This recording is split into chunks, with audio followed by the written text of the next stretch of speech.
Bueno, y vamos a dejar por un momento el país para contarles que el ejército de Israel interceptó navíos con ayuda humanitaria que se dirigían a Gaza, según informaron las autoridades israelíes. También dijeron que no hubo heridos y que los barcos serán escoltados hasta el puerto de Ashdod, en Israel, donde la tripulación será entregada a la policía. Tanto el barco irlandés como el canadiense salieron este miércoles desde el suroeste de Turquía. Israel les había advertido que debían parar el viaje y devolverse, pero las embarcaciones no hicieron caso a los avisos. El contacto con los tripulantes se perdió cuando estaban a unos 100 kilómetros de Gaza. En 2010, recordemos que militares israelíes atacaron una flotilla donde iban activistas turcos, lo que dejó un saldo de 9 muertos. Y este conflicto generó un quiebre entre las relaciones de Israel y Turquía. Desde entonces, el bloqueo israelí impuesto en 2006 se flexibilizó.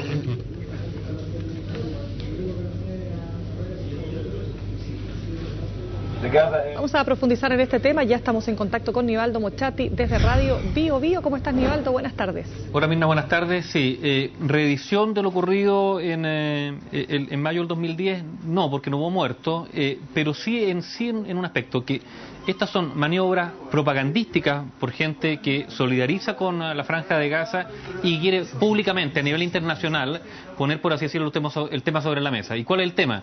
Bueno, que hay un territorio que es la Franja de Gaza, que virtualmente hoy día es un gueto, y estoy usando una palabra que probablemente va a causar escozor, digamos, en la comunidad judía, pero es un gueto creado por Israel a partir de algo que tiene mucho valor, que es el tema de la seguridad. Israel dice, no hay otra manera de garantizar la seguridad que convertir a la Franja de Gaza en un gueto.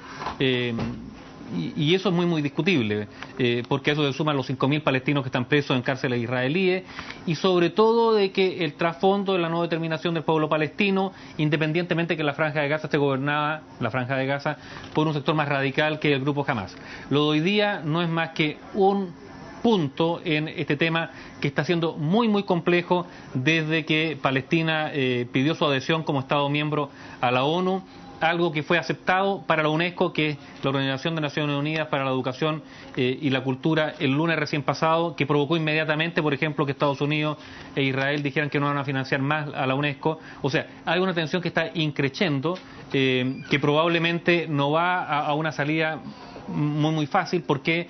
Porque el paso que dio el pueblo palestino de exigir su adhesión a Israel tiene que ver con que ellos han sentido con que las conversaciones de paz no avanzan.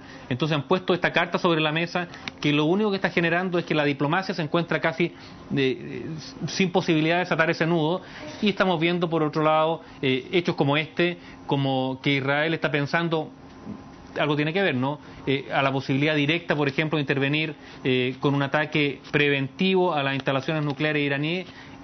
Lo que está ocurriendo en Siria, que no hay que dejarlo de lado, vale decir, es una zona muy convulsionada por su historia reciente, pero que hoy día en particular tiene demasiados elementos de desorden, entre comillas, que pueden provocar que los países que siempre han tenido el sartén por el mango en la zona, hoy día simplemente lo pierdan.